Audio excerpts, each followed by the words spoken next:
أعوذ بالله من الشيطان الرجيم. سورة الطور مكية. بسم الله الرحمن الرحيم. والطور وكتاب مسطور في رق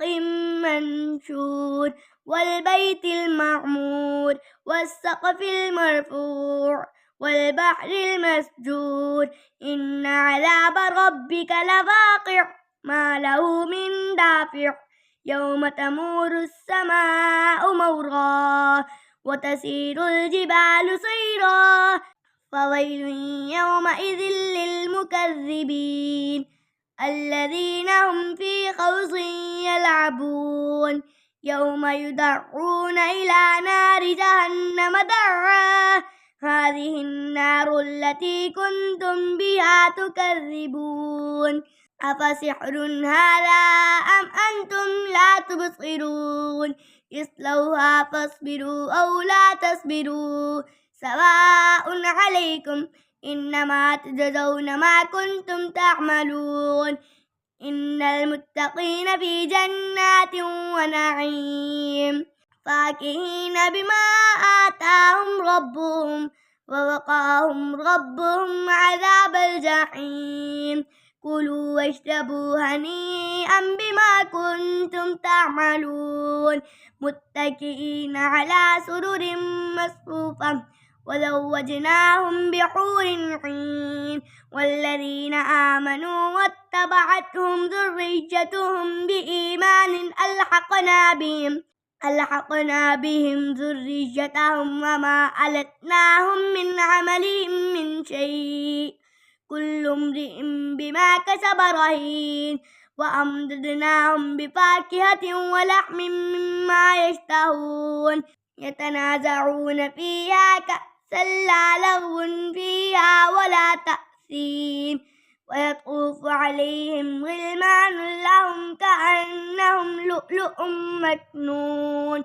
فأقبل بعضهم على بعض يتساءلون قالوا إنا كنا قبل في أهلنا مشفقين فمن الله علينا ووقانا عذاب السموم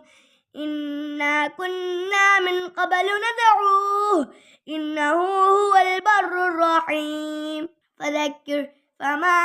أنت بنعمة ربك بكاهن ولا مجنون أم يقولون شاعر نتربص به ريب المنون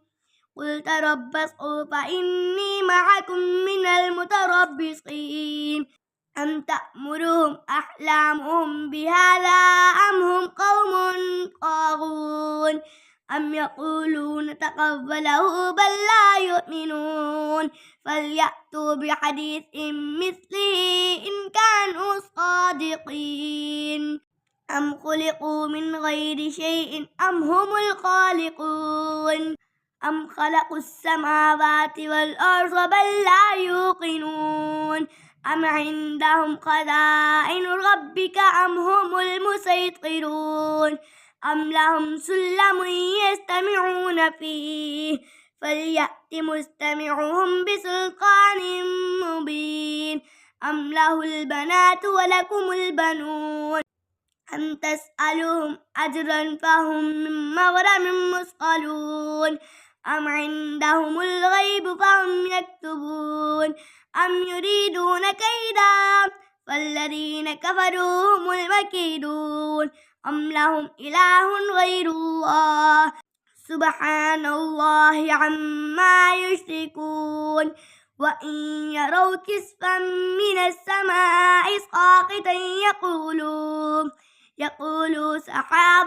مركوم فذرهم حتى يلاقوا يومهم الذي فيه يصعقون يوم لا يغني عنهم كيدهم شيئا ولا هم ينصرون وإن للذين ظلموا عذابا دون ذلك ولكن أكثرهم لا يعلمون واصبر لحكم ربك فإنك بأعيننا وسبح بحمد ربك حين تقوم ومن الليل فسبحه وإدبار النجوم صدق الله العظीम। अगर ये वीडियो अच्छी लगे तो इस वीडियो को लाइक करिए, शेयर करिए, कमेंट करिए और हाँ, इस चैनल को सब्सक्राइब करना ना भूलिए। अल्लाह हाफिज़।